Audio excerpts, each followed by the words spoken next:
Juifs ou israélites, français juifs ou juifs de France, porter la kippa au quotidien ou seulement à la synagogue? Les débats qui secouent la communauté juive de France depuis la Révolution française et l'émancipation des juifs prennent actuellement un autre tournant. D'autres minorités se posent les mêmes questions que nous et le mot laïcité est à nouveau dans toutes les bouches. Émile Ackerman, bonjour. Bonjour. Bonjour, vous êtes élève rabbin, vous êtes le cofondateur de la première communauté qui se dit orthodoxe moderne à Paris et vous publiez aux éditions du Seuil un court essai qui s'appelle « N'oublions pas qui nous sommes », une réflexion sur les minorités visibles. Et ma première question, elle pose sur ce sous-titre « Qu'est-ce que c'est qu'une minorité visible ?» Alors effectivement, ce terme de minorité visible a fait parler, puisqu'on m'a d'abord opposé que les juifs n'étaient pas des minorités visibles. Parce qu'à moins de porter une kippa dans la rue, un signe religieux extérieur, a priori les juifs ne sont pas visibles par définition. Et dans l'histoire, ils ont souvent été visibles contre leur volonté, malgré eux. Donc, réflexion sur les minorités visibles, c'est pas forcément une minorité visible dans le sens d'un signe religieux extérieur, c'est plutôt un plaidoyer pour les minorités visibles, c'est-à-dire un plaidoyer pour que les minorités osent être visibles dans l'espace public, pas forcément uniquement par un signe religieux, mais en prenant position sur des débats de société, c'est-à-dire en tant que minorité. Avec ce livre, vous posez une parole qui est réfléchie, qui est argumentée, mais qui a surtout une vocation politique, tournée vers l'extérieur. Alors nous, quand on pense rabbin, moi personnellement, j'ai l'habitude d'imaginer une parole politique, certes, mais plus tournée vers l'intérieur, sauf que là, vous vous adressez clairement à des non-juifs, en fait. Est-ce que c'est compatible d'être rabbin et avoir une parole politique ? Pour moi, ce livre, il s'adresse à la communauté juive et aux autres communautés, la communauté nationale et aux autres minorités. C'est un double essai, on pourrait dire, puisque d'un côté, il s'adresse à la communauté juive, dans la deuxième partie du livre, je fais une sorte de plaidoyer pour une réflexion religieuse qui soit en même temps orthodoxe et moderne, mais c'est-à-dire pour toutes les communautés religieuses qui soient fidèles à la tradition, tout en osant se confronter à la modernité. Donc, il parle quand même aux juifs, j'ai une parole qui va parler aux personnes de ma communauté, et dans un autre temps, de l'autre côté, une parole qui parle effectivement aux non-juifs, à la société plus large, qui est un appel à ne pas voir les religions, les communautés religieuses comme des menaces pour l'identité nationale. Donc pour moi, c'est vraiment comme ça que je perçois le rôle de rabbin. Le rôle de rabbin, c'est d'avoir une parole pour sa communauté, d'être capable de gérer une communauté, mais d'être attentif à tout ce qui se passe à l'intérieur du monde juif, qu'on soit d'accord ou pas d'accord. Et de l'autre côté, il y a une forme de représentation. Qu'on le veuille ou non, on représente aux yeux des personnes, alors le peuple juif, pas forcément dans son ensemble, mais en tout cas une parcelle de ce peuple juif-là, et on doit en être digne. Vous avez utilisé dans votre livre une expression que moi j'ai trouvée assez intéressante, celle d'handicap volontaire, en parlant de mitzvot, de certaines obligations, comme la cacheroute et le Shabbat.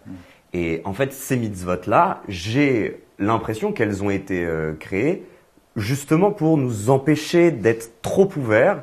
Et vous, dans ce livre, vous dites clairement que vous acceptez ces handicaps volontaires sur vous, vous mangez kasher, vous gardez le Shabbat, et en plus, vous êtes ouvert sur la cité. Comment on règle cette tension-là ? Alors, j'ai beaucoup aimé cette expression de handicap volontaire, puisque quand on me l'a dite, c'était pas forcément positif, c'était quelque chose de très péjoratif. Et je l'ai reprise à mon compte parce que je l'ai trouvée excellente. Les handicaps volontaires, dans le sens où on accepte les mitzvot. Aujourd'hui, dans le monde moderne, quand on a le choix de pratiquer ou de ne pas pratiquer et qu'il va rien se passer, on va dire au niveau physique, eh bien, le fait d'être juif pratiquant, c'est un choix actif. Donc, même si on pose les mitzvot comme étant obligatoires théoriquement parce qu'elles ont une origine divine, le fait de choisir aujourd'hui d'être pratiquant, c'est un choix actif. Donc, c'est un handicap volontaire que je prends sur moi et qui va m'empêcher, par définition, il va m'empêcher de faire complètement corps avec les personnes qui ne partagent pas ces valeurs, qui ne partagent pas ce point de vue, ni ces obligations. Et je pense que dans les mitzvot, il y a un équilibre à trouver qui est en même temps ces signes, ces balises qui vont nous rappeler au quotidien nos valeurs précises, particulières, mais qui ne doivent pas nous empêcher pour autant d'avoir un engagement qui serait plus universel. C'est simplement une question de limite, une question d'équilibre. D'équilibre. Et donc, on est d'accord qu'on voit pas dans la cache-route, par exemple, vraiment une volonté vraiment de ne pas s'ouvrir à la société, de ne pas pouvoir manger avec des non-juifs, par exemple, etc. C'est pas ça ce que vous voyez dans la cache-route. Il y a eu beaucoup de rabbins et beaucoup d'encre a déjà coulé sur les raisons des mitzvot. Faut-il déjà en chercher une? Et quand on en cherche une, est-ce qu'elle se suffit à elle-même? Donc, c'était pas un essai pour essayer de trouver des raisons en soi mitzvot. Par contre, je vois la conséquence. La conséquence, c'est que, ayant beaucoup d'amis non-juifs, je vois très très bien que le fait d'avoir ces mitzvot-là va m'empêcher à un moment de faire exactement tout comme tout le monde. Donc la question c'est plus, une fois que je vois que c'est la conséquence la plus évidente aujourd'hui dans notre monde moderne, qu'est-ce que j'en fais? Très bien. À la question comment doit se comporter un juif religieux dans l'espace public, j'ai eu l'impression en lisant votre livre que votre père et vous êtes en marloquette, en discussion. Vous avez l'habitude de porter la kippa dans la rue, dans l'espace public. Ça vous pose pas de problème. Votre père, lui, vous préconisait de l'enlever sur le chemin de chez vous à la synagogue et de la synagogue à chez vous. Le Shabbat, c'est un souvenir d'enfance que vous racontez dans le livre. C'est quoi ces deux conceptions du juif religieux qui s'affrontent ici?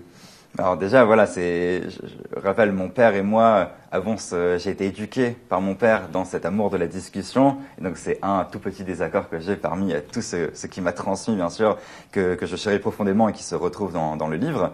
Il me recommandait de ne pas porter la kippa dans la rue, non pas par peur de l'antisémitisme, mais parce que, je l'explique un petit peu dans le livre, il avait peur que ce soit perçu comme une forme d'agression de porter un signe religieux dans l'espace public pour la compréhension majoritaire de ce que serait la laïcité. Et c'est en me mariant, en ayant d'autres lectures, en discutant avec mon épouse, que je me suis rendu compte que je voulais peut-être porter un autre message, notamment grâce à la lecture du rabbin Elie Ben Amozeg, dont je parle aussi beaucoup, le fait de vouloir représenter la présence juive dans l'espace public et dire que ce n'est pas malgré le fait que je suis juif que je fais partie de la communauté nationale française, mais en tant que juif. Et comme je suis religieux et donc le judaïsme est ce qui va guider mes réflexions, ma vie au quotidien, pourquoi me dissimuler? Je suis citoyen et je vais être bon citoyen aussi parce que je suis juif, en tant que juif.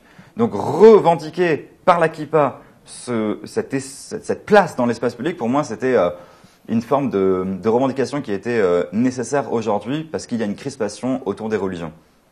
Autour des religions et autour d'un mot en particulier, le mot de laïcité. Alors pour rappel, la laïcité, c'est la loi de 1905 en France. Elle s'y résume pas, mais oui. Alors, justement, donc la loi de 1905, c'est liberté de conscience d'un côté, illimitée, si je puis dire, liberté de culte, limitée par l'ordre public. Ça, c'est la lettre de la loi, si je puis dire. C'est quoi votre conception à vous de la laïcité? Ma conception est celle effectivement qui se réclame de la loi de 1905, de celle de la conception d'Aristide Briand, qui était opposée d'ailleurs à d'autres conceptions un petit peu plus dures comme celle de Émile Combes, dont certains aujourd'hui se réclament peut-être un peu plus. La laïcité, elle est là pour protéger les croyants et les non-croyants. Elle est là pour créer un espace de coexistence. C'est un cadre qui permet la coexistence entre les croyants et les non-croyants. Et la loi de 1905 n'a pas le mot laïcité dans ces termes, mais c'est comme ça qu'on va l'appeler juste pour aller plus vite. Donc la loi sur la laïcité, elle interdit de forcer quelqu'un à quitter sa religion et aussi de contraindre quelqu'un à rejoindre une religion.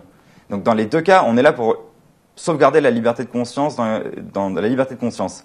Et aujourd'hui, il y a une forme de crispation parce qu'on a l'impression que la laïcité est utilisée comme un outil et non plus comme un cadre, un outil qui serait là pour combattre, alors soit l'islam qui est vu comme une religion qui chercherait à dénaturer, à changer l'État français, et donc on dit qu'on va utiliser la laïcité pour stopper son avancée, soit une laïcité qui est utilisée parce qu'elle au service d'une forme d'État uniformisé, homogène, fantasmé, blanc.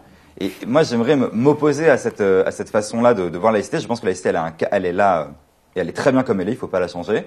Elle est là pour donner un cadre, et ce cadre-là doit être suivi, qu'on soit d'accord avec ou pas. Et si, après, on perçoit des menaces, s'il y a des problèmes avec la laïcité, notamment dans les lycées aujourd'hui, où on a des heurts avec des élèves qui s'opposent à la loi du blasphème, qui ne comprennent pas forcément la laïcité, alors, bien sûr, il faut éduquer, il faut combattre ces mauvaises conceptions, mais la laïcité, au départ, c'est le cadre qui nous permet la coexistence, et ce n'est pas une arme qu'on dirige contre des minorités qu'on voudrait émanciper de force. Ouais, vous avez parlé d'Aristide Briand, et c'est vrai que au début, entre 1905 et 1914, il y avait vraiment un bras de fer, et enfin, c'était une guerre ouverte entre Aristide Briand, ministre des Cultes, qui promettait cette loi, et l'Église. Il y a même des évêques qui ont été condamnés pour sédition. J'ai appris ça en préparant cette interview, et je me posais donc la question, qu'est-ce qui fait que ce bras de fer n'a jamais existé avec la communauté juive de France? Et l'idée qui m'est venue comme ça, c'est ce qu'on dit souvent, Dina de Malchuta Dina, la loi du pays est la loi. Alors, est-ce que c'est pour ça qu'il n'y a pas eu ce bras de fer?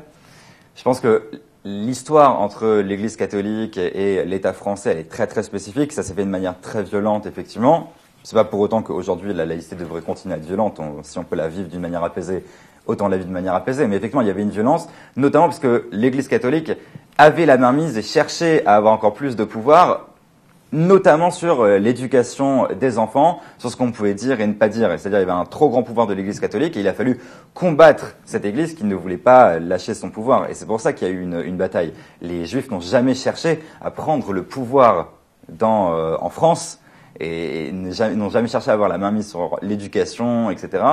Et donc c'est pour ça qu'il n'y avait pas besoin de combattre ça non plus. Ensuite, le fait d'être une minorité et de ne pas être une majorité, et d'avoir été obligé, notamment par Napoléon, de revenir sur les acquis de la Révolution en devant un petit peu se justifier à nouveau alors qu'on était citoyen. C'est ça qui a créé aujourd'hui l'établissement du consistoire et tout ce qui en découle aujourd'hui. Et ça, c'est ça qui a changé la façon dont vivait le judaïsme en France.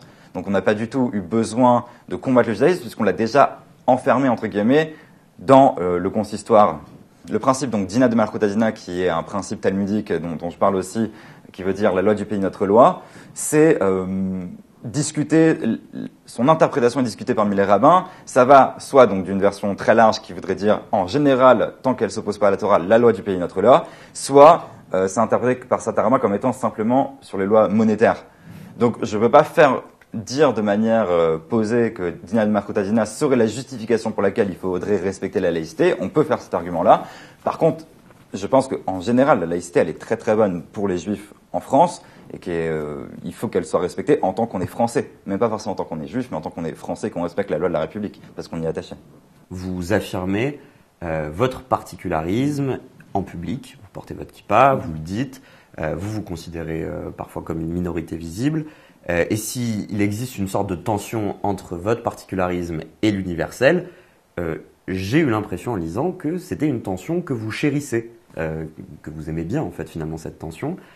Et j'ai ressenti ça aussi dans vos lignes sur Yosef dans la Bible, qui est typiquement le personnage biblique qui vit en dehors d'une société juive, pleinement juif, complètement avec Dieu, qui respecte les mitzvot, j'imagine, et qui quand même est pleinement dans la société égyptienne.